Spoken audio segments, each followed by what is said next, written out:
बड़ी खबर देख रहे हैं आप। मैं हूं आपके साथ आपका मेजबान रहीम अहमद खान। वेस्ट बंगाल यानी पश्चिम बंगाल में चुनाव तारीखों के ऐलान के बाद से राजनीति अपने उरूज पर है। टीएमसी ने केंद्र सरकार से भिड़ने के साथ साथ चुनाव आयोग के साथ रार तकरार वाला सिलसिला जारी रखे हुए है। तो वहीं बीजेपी ने मास्टर स्ट्रोक खेलते हुए, जिसको वो मास्टर स्ट्रोक कह रहे हैं, दरअसल भवानीपुर और नंदीग्राम से शुभेंदु अधिकारी को चुनावी मैदान में उतार दिया है। हालांकि 144 उम्मीदवारों के इस लिस्ट को तैयार करने में बीजेपी को ज्यादा मुश्किलात नहीं हुई। ज्यादातर नाम पुराने ही थे, लेकिन मुश्किलें ममता बनर्जी की तब बढ़ी जब चुनाव आयोग ने आईपीएस से लेकर एसपी, डीजीपी से लेकर लोकल पुलिस थानों की टीमों को धड़ल्ले से तब्दील कर दिया, तबादले कर दिए, ट्रांसफर कर दिया। आज लगातार तीसरा दिन है। यह सिलसिला आज भी नहीं रुका। आज भी चुनाव आयोग ने 19 सीनियर पुलिस अधिकारियों का तबादला किया है, ट्रांसफर किया है। ऐसे में ममता बनर्जी ने इल्जाम लगाया है कि विधानसभा चुनावों की घोषणा के फौरन बाद प्रशासनिक अधिकारियों के बड़े पैमाने पर किए गए तबादले बिना किसी ठोस कारण के और बिना किसी आरोप के किए गए हैं। दरअसल ज्ञानेश कुमार जी को ममता बनर्जी ने एक लेटर लिखा है, जो मुख्य चुनाव आयुक्त थे, और उस लेटर में उन्होंने अपनी शिकायतों का जिक्र किया और बहुत सारी शिकायतें उसमें शामिल करने की कोशिश की गई है। लेकिन लेटर क्यों लिखा? यह तो होता आया है। इससे पहले भी कई राज्यों में चुनाव आयोग तबादले करता है चुनाव से पहले, क्योंकि अक्सर ये समझा जाता है कि जो राज्य सरकार के जो जिम्मेदार मंत्री हैं, मुख्यमंत्री हैं, उनसे प्रशासनिक अधिकारियों के अच्छे कनेक्शन बन जाते हैं और कहीं ना कहीं वो चुनाव में उनको फायदा ना पहुंचा दे। इस ख्याल से, इस विचार से चुनाव आयोग तबादले करता रहा है और इससे पहले भी कई राज्यों में हुए हैं। और खुद पश्चिम बंगाल में भी 2021 के चुनाव को जब हम याद करते हैं तो बड़े पैमाने पर तबादले और ट्रांसफर वहां पर उस साल भी हुए थे। तो फिर इस बार क्या अनोखा है? अब वो दरअसल लेटर में जब पढ़ते ममता बनर्जी का तो नजर आता है कि अनोखा यह है कि आर्टिकल 324 के तहत चुनाव आयोग को अधिकार तो मिला है, लेकिन चुनाव आयोग अगर राज्य सरकार से सलाह मशवरा कर ले तो ज्यादा बेहतर होता है और चुनाव आयोग को राज्य सरकार से सलाह लेनी चाहिए थी। इसके अलावा भी क्या क्या शिकायतें हैं टीएमसी की, यहां पर हम सुनेंगे, उन पर चर्चा भी करेंगे और बीजेपी का स्टैंड भी यहां पर हम शामिल करेंगे, क्योंकि इल्जाम उन पर है कि चुनाव आयोग उनको फायदा पहुंचाने के लिए इस तरह के हथकंडों का दरअसल इस्तेमाल कर रहा है। बढ़ेंगे चर्चा की जानिब आगे। Kushal Pandey, spokesperson BJP, कुछ ही देर में आपको स्क्रीन पर नजर आ जाएंगे, चर्चा का हिस्सा रहेंगे और उनसे उनके हिस्से के सवाल हम जरूर पूछेंगे और जवाब जानने की कोशिश करेंगे। नफीरुल इस्लाम साहब को आप स्क्रीन पर देख पा रहे हैं, टीएमसी के प्रवक्ता हैं और चर्चा का हिस्सा बन चुके हैं। नफीरुल इस्लाम साहब, बहुत बहुत स्वागत आपका। अब दरअसल सबके जहन में एक ही चीज चल रही है कि ठीक है, तबादला कर दिया, 19 से 13 हैं, बहुत ज्यादा जो है शीर्ष अधिकारियों के तबादले पश्चिम बंगाल में हो गए, लेकिन ये तो परंपरा है, रिवाज भी है और सिर्फ पश्चिम बंगाल नहीं, सभी राज्यों में ऐसा होता है। खुद पश्चिम बंगाल में 2021 में हुआ। इस बार क्या अनोखा ऐसा हो गया कि ममता बनर्जी को लेटर लिखना पड़ गया इलेक्शन कमीशन को? देखिए, ऐसा है रहीम भाई कि चुनाव की घोषणा 2 दिन कबल हो चुकी है और चुनाव की घोषणा से कबल 1 माह पहले बंगाल में बड़े बड़े अधिकारियों की तबादला, transfers, internal transfers, departmental transfers सब स्टेट एडमिनिस्ट्रेटिव डिपार्टमेंट ने किए हैं। अभी 1 महीना भी नहीं हुआ है ट्रांसफर का। तकरीबन कलकत्ता पुलिस से लेकर बंगाल पुलिस या और भी जो अन्य विभाग है, तमाम के बड़े बड़े पदाधिकारियों को तबादला किया गया और ये नॉलेज में तकरीबन 2 महीना पहले से चल रहा है कि बंगाल में चुनाव है और चुनाव जो है वो अप्रैल और थोड़ा सा क्लियर कीजिए दर्शकों को, ये जो तबादले थे ये किसने किए? राज्य सरकार ने किए थे या चुनाव आयोग ने किए थे? जी मैं बता रहा हूँ, ये तबादले राज्य सरकार ने किए, लेकिन चुनाव घोषणा के बाद, after the announcement of the election duly conducted by the chief ECI mister Gyanesh Kumar, उसके बाद, उसके 24 घंटे के बाद उन्होंने बंगाल में बहुत सारी आईपीएस, आईएएस के तबादले किए। देखिए, कहीं ना कहीं पीपल्स ऑफ रिप्रेजेंटेटिव एक्ट जो है उसके कुछ दायरे हैं। अगर आपको करना भी है तो आप सिटिंग एडमिनिस्ट्रेशन से कंसल्टेशन कर सकते हैं। ऐसा नहीं कि मैंडेटरी है, लेकिन आप कर सकते हैं कि आपने जो तबादले किए हैं उस तबादले को मद्देनजर रखते हुए और भी कुछ तबादले करने पड़ेंगे, क्योंकि ये चुनाव है और इसका दायरा मेरे हाथ में है, इसीलिए अनुच्छेद 324 का जिक्र आया है। लेकिन समझने वाली बात यह है कि सिर्फ बंगाल में ही ट्रांसफर्स क्यों? बहुत महत्वपूर्ण, बहुत इंपॉर्टेंट, बहुत जरूरी सवाल है ये। सिर्फ बंगाल में ही ट्रांसफर्स क्यों? और जहां 6 चरण 7 चरणों में चुनाव होते थे, अचानक से बंगाल में 2 चरणों में चुनाव होंगे।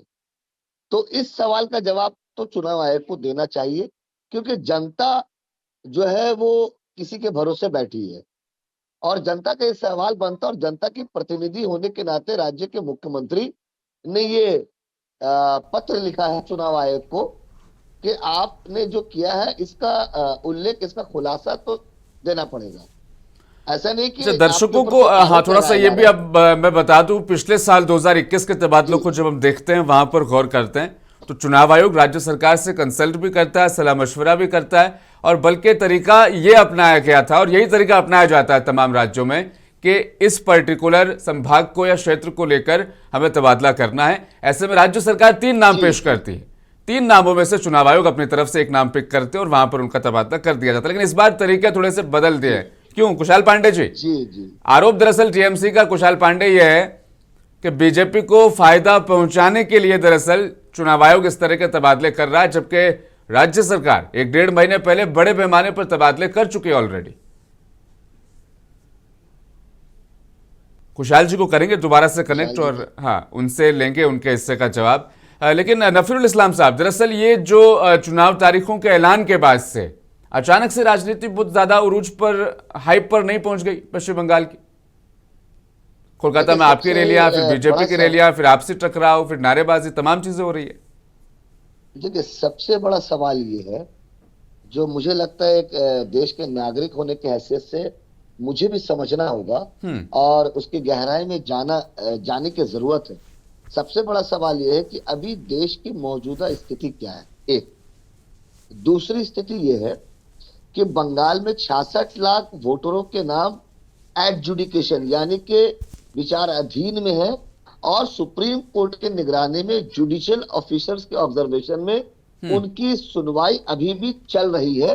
वो सप्लीमेंट्री लिस्ट अभी तक चुनाव आयोग ने घोषित नहीं किया है। उसके बावजूद भी चुनाव आयोग ने 5 राज्यों में बंगाल सहित चुनाव की घोषणा कर दी। ये बहुत बड़ा इंपॉर्टेंट विषय है, बहुत सारे मुद्दों को दबाने के लिए। इसका जवाब चुनाव आयोग कहीं भी दे नहीं पा रही है। अभी जब 66 लाख लोग एडजुडिकेशन में है, 10 दिन और रुक जाते, आपके पास जो है मैकेनिकल है, आपके पास संस्था है, आप सुप्रीम कोर्ट के अगुवाई में आपकी संस्था जो है जुडिशियल ऑफिसर से निगरानी में वो एडजुडिकेशन मामले को सुन रही है, देख रही है।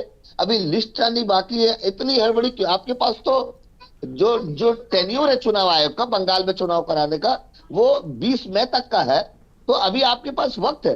चुनाव आयोग एक बहुत बड़ी संस्था है, देश की एक ऐसी संस्था है जो एट अ टाइम 24 घंटे में बड़े बड़े फैसले ले सकती है। ठीक है, तो फिर इतनी अब ले लेते हैं जवाब। हाँ। चुनाव आयोग ने इतना बड़ा फैसला क्यों? कुशाल पांडे जी सुन पा रहे हैं आप? जबकि देश में इतना बड़ा संकट है अभी एलपीजी को लेकर। कुशाल पांडे जी, आप तक पहुंच रही आवाज मेरी? अब दरअसल आपके हिस्से के जवाब दर्शकों तक पहुंचाने जरूरी हो जाएंगे। कुशाल पांडे जी देखिएगा ऊपर, लग रहा है उनका फोन के जरिए से तुषार ये कुशाल पांडे जी की आवाज लेने की दरअसल कोशिश यहाँ पर की जाए। उनकी आवाज को जरूर हम शामिल करेंगे, शायद तस्वीर दिखे ना दिखे। लेकिन नफीरुल इस्लाम साहब, अब दरअसल ये जो बड़ा फैक्टर रहा लगातार चुनाव तारीखों के ऐलान के बाद से, कितने फेज में चुनाव होगा, इस बात को लेकर बहुत ज्यादा सवालिया निशान खड़े किए टीएमसी के नेताओं ने। क्या तैयारी नहीं है, या लग रहा है कि 2 फेज जो होंगे वो थोड़े से मुश्किल होंगे, बीजेपी को ज्यादा इससे प्रॉफिट और फायदा मिल जाएगा? आपके लिए तो आसानी है ना? प्रॉफिट और फायदा तो देखिए, प्रॉफिट और फायदा तो विरोधी पक्ष को मिलने वाला नहीं, एक चीज स्पष्ट कर दूं। क्योंकि जिस तरीके से ऑल इंडिया तृणमूल कांग्रेस और भारतीय तृणमूल जिसने काम किया है और जितने प्रकल्प लाए हैं 100 से भी ज्यादा, उससे लोगों को बहुत फायदे हुए हैं। और ये एक मात्र सरकार है पूरे देश में, राज्य की, जो आम जनता की दर्द को, उनके तकलीफ को कम करने की, खत्म करने की कोशिश करती है। ये मैं नहीं कह रहा हूं, ये सेंट्रल एजेंसी के जो रिपोर्ट्स है ये वो कह रहे हैं, मेरी रिपोर्ट नहीं है। अगर आप सेंट्रल एजेंसीज की रिपोर्ट उठाकर देखेंगे तो बंगाल के खिलाफ हर चीज में जो है दूसरे राज्यों के हिसाब से बहुत बहुत ज्यादा जो है लोगों जनता को जो है बेनिफिट पहुंचा है। ये मेरा डेटा नहीं है, ये सेंट्रल एजेंसीज का डेटा है। और दूसरी तरफ चुनाव आयोग ने जो इतना बड़ा घोषणा कर दिया है, मैं अभी फिर से कह रहा हूं, ये घोषणा कहीं ना कहीं भारतीय जनता पार्टी के खिलाफ पूरी तरीके से जाने वाली है, क्योंकि 66 लाख लोग अभी भी विचाराधीन में एडजुडिकेशन में फंसे हुए हैं। उसमें से तकरीबन 8 या 8.5 लाख लोगों का ही अभी तक स्कूटनी कंप्लीट हुआ है। कितने लोगों का नाम अप्रूव हुआ है ये कोई नहीं जानता। और बहुत छोटे छोटे रेडिकल मैपिंग को लेकर हुआ है, टाइटल को लेकर हुआ है, after marriage title, before marriage title, short form, full form, age factor को लेके हुआ है। और उसमें बहुत सारे लोग जो सरकारी मुलाजिम है उनके बावजूद भी उनके दस्तावेजों को अभी तक देखा और दरअसल ये स्क्रूटनी का जो काम है ना, ये भी बहुत धीमी रफ्तार से चल रहा है। तो एक बड़ी दिक्कत ये भी है, अगर उस काम को तेजी से किया जाता। हाँ, तो तेजी से करने और कराने की जिम्मेदारी जो है वो सुप्रीम कोर्ट की है। और सुप्रीम कोर्ट अपने निगरानी में जिस तरीके से उन्होंने आदेश दिया है कलकत्ता हाई कोर्ट का, और उसके बाद तमाम जुडिशियल ऑफिसर्स जो ये काम समझ सकते कर सकते वो कर रहे हैं। लेकिन मसला है कि 66 लाख और यहाँ 600, तो ये एक बहुत बड़ा आंकड़ा। अगर आप रोजाना 10,000 भी करें तो it will take a very long time, बहुत ज्यादा वक्त लग जाएगा। तो चुनाव आयोग को इतनी हड़बड़ाने की जरूरत नहीं थी। चुनाव आयोग ने किसके कहने पे ये सब किया, ये मुझे बार बार बोलने की जरूरत नहीं है। मैं अगर बोलूंगा तो मुझे बोलने में भी खराब लगेगी, क्योंकि मैं किसी आयोग के खिलाफ नहीं हूँ। लेकिन जो इंडिपेंडेंट आयोग होती है, हाँ। उसका परम कर्तव्य होता है, उसकी राइट्स होती है कि देश के जनता के बारे में सोचकर तमाम फैसलों को लिया जाए। कुशाल पांडे जी, अब शायद आपको आवाज मिल रही होगी। सवाल बस यही है कि ममता बनर्जी ने एक बार फिर लेटर और पत्र लिख दिया है मुख्य चुनाव आयुक्त ज्ञानेश कुमार को। शिकायत ये उन्होंने अपनी उसमें जाहिर की, दर्ज कराई है कि जब 1-1.5 महीने पहले हमने इतने तबादले कर दिए हैं पश्चिम बंगाल में ऑलरेडी, चुनाव तारीखों का ऐलान के बाद में दर्जनों बल्कि 50, 60, 70, 80 IPS, SP, DGP, तमाम बड़े बड़े लेवल रेंज के अधिकारियों के तबादले इलेक्शन कमीशन आखिर क्यों कर रहा है? देखिए, ममता बनर्जी को किस बात का डर है? चुनाव आयोग को लग रहा है कि इन लोगों का तबादला होना चाहिए तो कर रही है। इससे तकलीफ क्यों है उन्हें क्या दिक्कत आ रही है? हमें तो कोई दिक्कत नहीं है।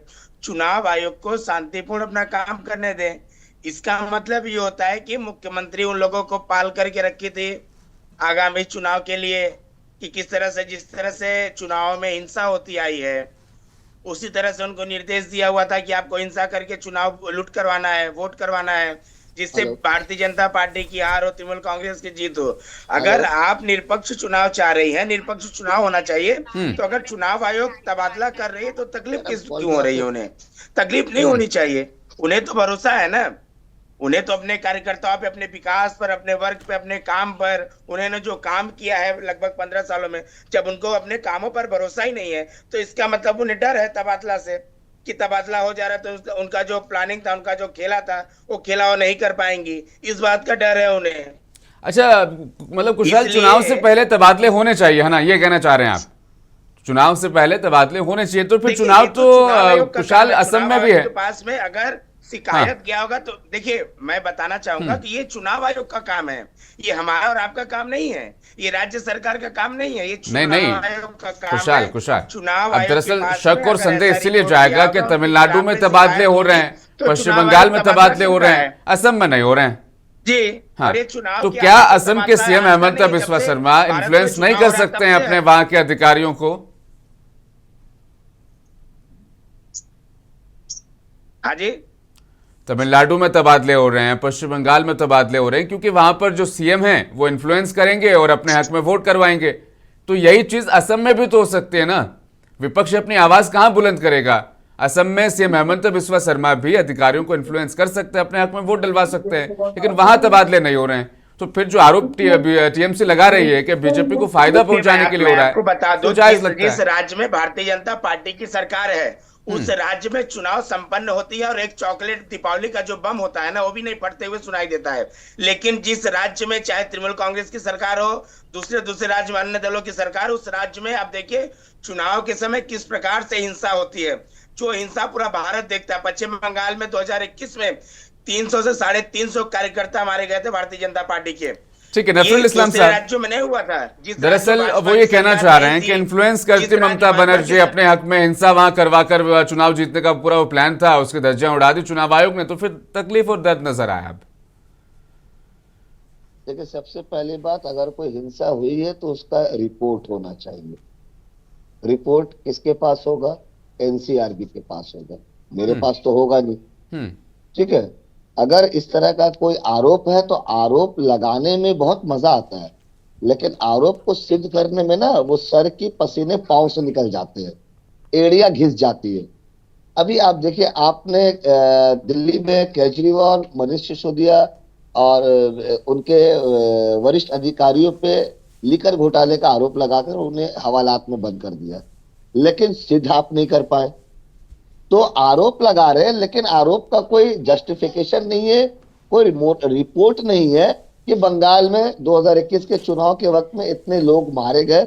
कोई डेटा नहीं है, ना ही सीबीआई के पास है, ना ही एनआईए के पास है, ना ही जो भी स्पेशल टीम गठन की गई थी उसके पास ऐसे कोई दस्तावेज है। लेकिन नफरुल इस्लाम साहब, देश में किसी से भी पूछ लिया जाए कि चुनाव में सबसे ज्यादा हिंसा कहां होती है, एक ही उत्तर मिलेगा, पश्चिम बंगाल। किसी भी राज्य में किसी भी स्टूडेंट से, किसी भी क्लास के बच्चे से पूछ लिया जाए, जवाब एक है, पश्चिम बंगाल। तब तो मैं एक बहुत बड़ा आपको जवाब देना चाहूंगा। हाँ। आप अगर गूगल में मारेंगे कि देश में, हमारे देश में सबसे ज्यादा झूठ बोलने वाला व्यक्ति कौन है, तो किसका नाम आएगा वो आपको ही पता है, मुझे ही पता है। लेकिन वो नाम बताने से वो साबित नहीं हो जाता है, बात को समझिएगा। किसी के ऊपर, मैं फिर से कह रहा हूं, किसी के ऊपर कुछ बोल देने से अगर वो साबित हो जाता तो फिर न्यायपालिका, लेजिस्लेटिव असेंबली और जो हमारी चौथा स्तंभ है, जो जिसे खराब लग रहा है आपको, मैं नहीं कह रहा हूं, लेकिन जो हमारा चौथा स्तंभ है पत्रकारिता का, जहां जिस स्तर से ये लोग बर्बाद करने में तुले हमारे देश को दूसरे देशों में फॉरेन पॉलिसीज को लेकर, बहुत शर्म लग रहा है कि आरोप मैं नहीं लगा रहा हूं, जनता देख रही, जनता जवाब देगी। और यही वजह कि ममता बनर्जी ने अपने पत्र में लिखा है कि इतनी जल्दबाजी क्यों। पिछले चुनाव में भी आपने हमारे साथ कंसल्ट किया था, आप कंसल्ट कर सकते थे, हमारा दायरा नहीं है, लेकिन आप कंसल्ट अगर कर लेते तो कोई लापरवाही नहीं होती। लेकिन आसाम में भी चुनाव है, आसाम में क्यों नहीं तबादले हो रहे? आसाम की सरकार इतनी अच्छी है कि आसाम में दंगे नहीं हुए, आसाम में लोग नहीं मरे, आसाम में औरतों और बहनों के साथ जो है वो दुष्कर्म नहीं हुए, ऐसा तो नहीं है। एनसीआरबी का डेटा खुलासा कर दे रहा है कौन राज्य में क्या स्थिति है। कुशाल, एक और चीज जो नफरुल इस्लाम साहब यहाँ पर कह रहे हैं, उसका जिक्र ममता बनर्जी ने भी किया अपने लेटर में। वो ये कहना चाह रही थी कि आप कंसल्ट कर सकते थे राज्य सरकार से, राज्य का कौन सा अधिकारी की क्षमता का है वो राज्य सरकार ज्यादा बेहतर तरीके से जानती है, कहाँ कौन हैंडल करेगा वो राज्य सरकार जानती है, चुनाव आयोग नहीं जानता। हम कहते हैं कि जब चुनाव घोषणा हो जाता है, आचार संहिता लागू हो जाता है, तो उस वक्त सारे चीज चुनाव आयोग के अंदर में आ जाते हैं, चुनाव कमीशन के अंदर में आ जाता है। उन्हें लगा है कि इन लोगों का तबादला होना चाहिए, वो तबादला किए हैं। मैं पूछता हूँ तकलीफ कहाँ है, दिक्कत कहाँ हो रही है? हमें तो कोई दिक्कत नहीं है। इसका मतलब यही होता है कि तृणमूल कांग्रेस अपने कार्यों से बंगाल की जनता को खुश नहीं कर पाई है। उन नामों पर लूट खसोट, उसके बाद दबंगई, घोटाला, बूथ लूट करके वोटिंग कराना, इन सब चीजों का कारण रहा होगा, इसलिए ममता बनर्जी को तकलीफ हो रही है, पहली बात। और जैसे कि भाई साहब कह रहे हैं, आपने कहा कि जिस तरह से पश्चिम बंगाल में कहीं भी दंगा होता है, खुशहाल जी, सिंपल सी बात पूछ रहा हूँ, क्या चुनाव आयोग कंसल्ट नहीं कर सकता था, ममता बनर्जी से मशवरा नहीं ले सकता था? अरे भाई, चुनाव आयोग का काम है, चुनाव आयोग नहीं लगा होगा कि मुख्यमंत्री से ये बात करना। अच्छा, मुझे एक चीज समझाना कुशाल, आप जो बीजेपी को लगता है सेम बिल्कुल वैसा ही चुनाव आयोग को क्यों लगता है? जैसे आपको लग रहा है ना कि जो है इन्फ्लुएंस हो जाएगा, बिल्कुल वैसा ही चुनाव आयोग को लगता है। फिर आप कह रहे हो देखो क्यों मशवरा लेना है, वो तो उनका अपना जाति मामला है। चुनाव आयोग को भी बिल्कुल ऐसा ही लगता है कि क्यों हम मशवरा करें उनसे, हमारा जाति मामला है। जो बीजेपी को लगता है बिल्कुल वैसा चुनाव आयोग को क्यों लगता है हमेशा? घोषणा की है क्या कोई भी चीज? हाँ। भारतीय जनता पार्टी के साथ तो कोई मशवरा करके की नहीं है कि चुनाव आयोग भारतीय जनता पार्टी के कार्यकर्ता या नेता के साथ मीटिंग करके उसके बाद नियम कानून निकाला हो। उसके बाद 2 चरण में चुनाव, उन्हें लगा है, उन्हें महसूस हुआ, उन्हें समझ में आया कि पश्चिम बंगाल में 2 चरणों में चुनाव होना चाहिए, पश्चिम बंगाल में इन लोगों को तबादला होना चाहिए, इसलिए तबादला किया। देखिए ये सीधा सा बात है। राजीव कुमार को मुख्यमंत्री राज्यसभा भेजी है। राजीव कुमार कौन थे? मुख्यमंत्री के बहुत ही करीबी कमिश्नर थे, से लेकर के मुख्यमंत्री के परछाई हुआ करते थे राजीव कुमार। राजीव कुमार को राज्यसभा भेज करके ये मुख्यमंत्री ने प्रमाण कर दिया कि भारतीय जनता पार्टी जो स्लोगन देती थी कि पुलिस तुम्हें वर्दी छोड़ो, तृणमूल झंडा धरो, ये साबित कर दिया मुख्यमंत्री ने उन्हें राज्यसभा भेज करके। इसका मतलब कि जो जो वफादारी करेगा, जो जो मुख्यमंत्री का साथ देगा, भाजपा को रोकने में सहायता करेगा मुख्यमंत्री का, भाजपा के नेताओं के ऊपर में, कार्यकर्ताओं के ऊपर में हमला करवा करके, उनके ऊपर में झूठे केस लगा करके, नफीरुल इस्लाम साहब जल्दी जवाब दीजिएगा। उसको ये दरअसल मीडिया रिपोर्ट्स की बात नहीं है। आमतौर पर कहा भी जाता है कि ममता बनर्जी अपने अधिकारियों का बहुत मजबूती से सपोर्ट करती, कभी कभी राज्यसभा तक भी अपने अधिकारियों को दरअसल वो पहुंचा देती है। ऐसे में फिर ज्यादा वो गहरा रिश्ता, चुनाव इन्फ्लुएंस तो होगा। 2024 में कलकत्ता हाई कोर्ट में एक न्यायाधीश थे, जस्टिस अभिजीत गंगोपाध्याय, आपने नाम सुना है शायद। और उन्होंने किस तरीके से केंद्र राज्य सरकार के खिलाफ फैसले सुनाए हैं और उसके बाद तुरंत वो रेजिग्नेशन देते हैं, और रेजिग्नेशन देने के बाद 2024 के चुनाव में वो लोकसभा के भारतीय जनता पार्टी के कैंडिडेट भी हो जाते हैं। तो ये इल्जाम हम भी लगा सकते हैं, लेकिन हमारा काम इल्जाम लगाना नहीं, हमारा काम सच को सामने लाना है। ठीक है, किसी के साथ किसी का अगर व्यक्तिगत रिश्ता हो, मेरे बहुत सारे ऐसे ताल्लुकात हैं जो भारतीय जनता पार्टी के कार्यकर्ता, लेकिन वो मेरे व्यक्तिगत संबंध है। मेरे व्यक्तिगत संबंध मेरे पारिवारिक और मेरे राजनीतिक रिश्ते में नहीं आने चाहिए। ठीक है, अब मसला क्या है? मसला ये है कि हमें कोई तकलीफ नहीं है। तकलीफ उस बात की है कि अगर कंसल्ट करने के लिए चुनाव आयोग राज्य सरकार से तैयार हो जाती तो उन्हें ये डर था कि राज्य सरकार वही 66 लाख एडजुडिकेशन वाले मामले को लेकर कहीं फिर से वो तार छेड़ न दे। इस डर से चुनाव आयोग ने कंसल्ट नहीं किया। ये हकीकत है, क्योंकि वो 66 लाख का जो मामला है, वो 66 लाख लोगों का जो विचाराधीन स्थिति में फंसा अच्छा, नफीरुल इस्लाम साहब, बैठकें बहुत हुई, टीएमसी के चुनाव आयोग के साथ बैठकें बहुत हुई, सहमति किसी बातों पर बनी है? कुछ ऐसी बातें, कुछ ऐसे मुद्दे जहां चुनाव आयोग और टीएमसी की सहमति बन गई? चुनाव आयोग देखिए, चुनाव आयोग किसके कहने पे क्या कर रहा है, ये मुझे कोई सर्टिफिकेट देने की जरूरत नहीं है। ये पिछले 10-12 सालों से पूरा देश वर्ष देख रहा है। इल्जाम आरोप आप पर ही है, किस स्थिति पे है और कहां जा रहा है। कहने की जरूरत नहीं, लेकिन कह दिया उन्होंने, हमारे ऊपर आ रहा है। हाँ, आप ही के ऊपर कहने की जरूरत नहीं है। आज हमारा देश किस जगह पे है, हमारे ऊपर ही आ रहा है। नहीं, दिक्कत ये ना कुशाल कि उनकी कभी सहमति बन नहीं रही है और आपकी बिना एक टेबल पर बैठे भी सहमति बन जाती है। नोटबंदी से शुरू हुई लाइन आज गैस सिलेंडर में आकर खड़ी हो गई है। ये हालात है हमारे देश में, ये हालात है। चलो, बहुत बहुत शुक्रिया आप दोनों प्रवक्ताओं का चर्चा में अंत तक बने रहने के लिए। दरअसल ममता बनर्जी ने जो ये पत्र लिखा, लेटर लिखा, उसका कुछ ज्यादा फर्क नहीं पड़ेगा, क्योंकि चुनाव आयोग को अनुच्छेद 324 के तहत ये अधिकार है कि जब चुनाव आयोग राज्य की देखरेख कर रहा हो, आचार संहिता लग जाने के बाद, तो वो तबादले अपनी मर्जी से कर सकता है। लेकिन बेहतर तरीका इसे समझा जाता है कि वो राज्य सरकार से मशवरा ले, क्योंकि राज्य सरकार अपने अधिकारियों की क्षमता को दरअसल पहचानती है सही तरीके से। लेकिन ममता बनर्जी ने इस लेटर के जरिए से मीडिया में सुर्खियां जरूर बटोर ली और अपना एक जो एजेंडा दरअसल वो सेट करने की कोशिश कर रही थी कि चुनाव आयोग टीएमसी के खिलाफ काम कर रहा है, उसको और ज्यादा मजबूती देने में या साबित करने में थोड़ी सी कामयाबी जरूर यहां पर हासिल कर ली। बड़ी खबर में आज के लिए फिलहाल इतना ही। लूंगा इजाजत, बने रहें मुंसिफ टीवी के साथ।